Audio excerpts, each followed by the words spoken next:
Salutations les amis.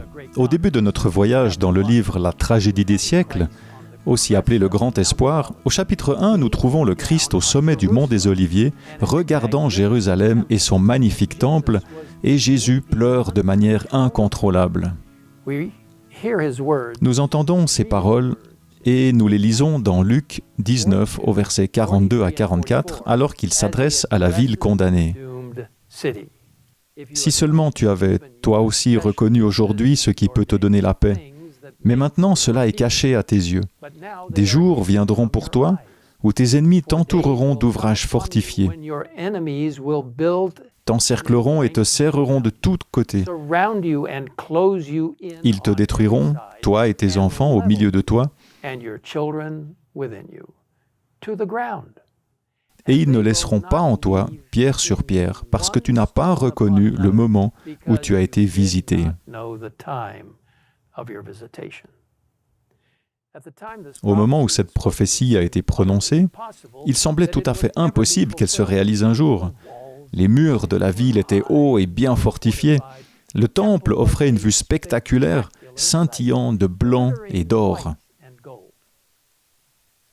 Pourtant, à peine 40 ans après que la triste prophétie du Christ ait été prononcée, elle s'est accomplie exactement comme prévu. L'autrice inspirée donne cette terrible description.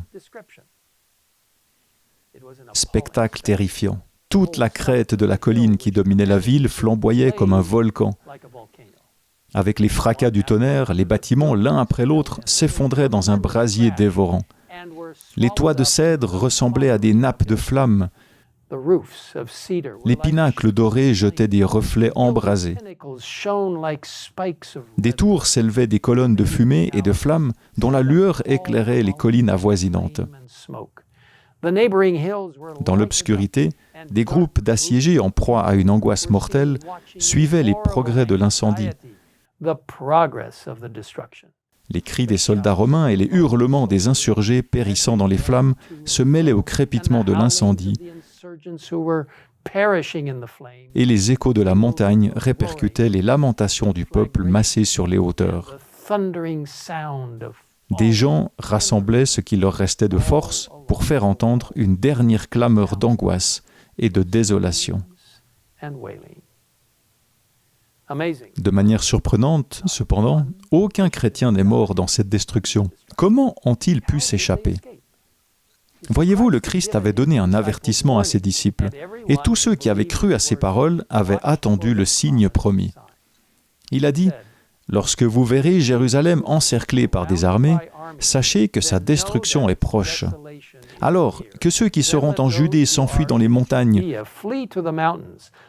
que ceux qui seront à l'intérieur de Jérusalem en sortent, et que ceux qui seront dans les champs n'entrent pas dans la ville. »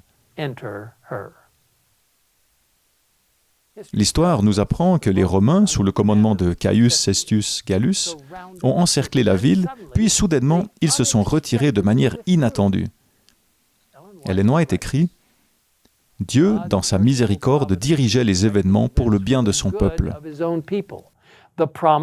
Le signe promis avait paru, et l'occasion était donnée aux chrétiens sur le qui-vive et à tous ceux qui le voulaient d'obéir à l'ordre du Seigneur. Lorsque les Romains sont revenus sous le commandement de Titus, tous ceux qui avaient entendu l'avertissement du Sauveur avaient déjà fui. La prophétie nous avertit que ces scènes vont se répéter, mais à une échelle beaucoup plus grande.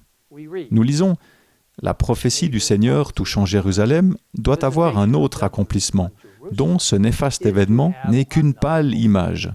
Dans le triste sort de la cité élue, il faut lire ce qui arrivera à un monde qui a rejeté la miséricorde de Dieu et foulé aux pieds sa loi, à contempler les conséquences de la réjection de l'autorité du ciel. Le cœur se serre et l'esprit se trouble. Mais une scène plus lugubre encore est cachée dans l'avenir. Néanmoins, nous ne devons pas avoir peur.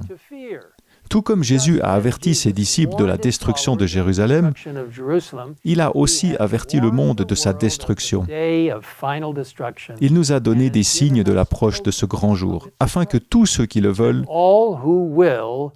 puissent échapper à la colère à venir.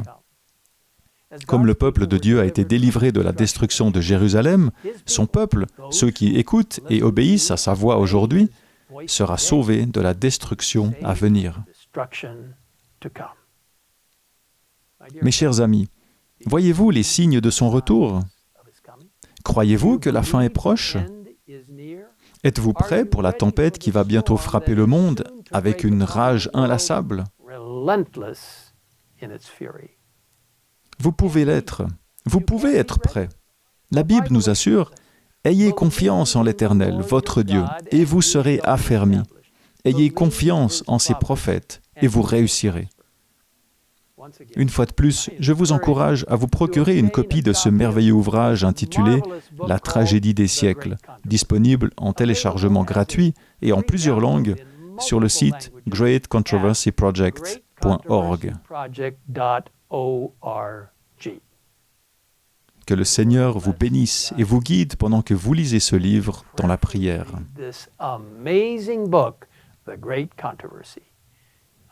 Et maintenant, je vous invite à prier. Père Céleste, bénis les milliers, les millions de personnes qui liront le livre « La tragédie des siècles ». Un livre que tu as inspiré, un livre qui nous permet de comprendre la façon dont tu as conduit ton peuple depuis les débuts du christianisme jusqu'à une époque dans laquelle nous vivons maintenant et dans un avenir très proche, juste avant le retour de Jésus.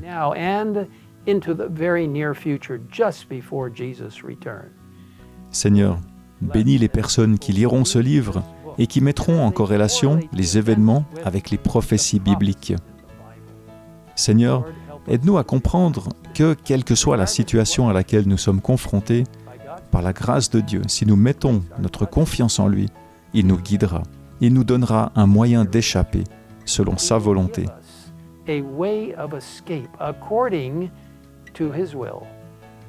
Seigneur, merci pour les messages prophétiques contenus dans les livres de Daniel et de l'Apocalypse. Et merci pour le livre « La tragédie des siècles ». Bénis ceux qui lisent ces mots et qu'ils soient inspirés à partager avec d'autres la promesse du retour imminent de Jésus. Nous te le demandons au nom de Jésus. Amen.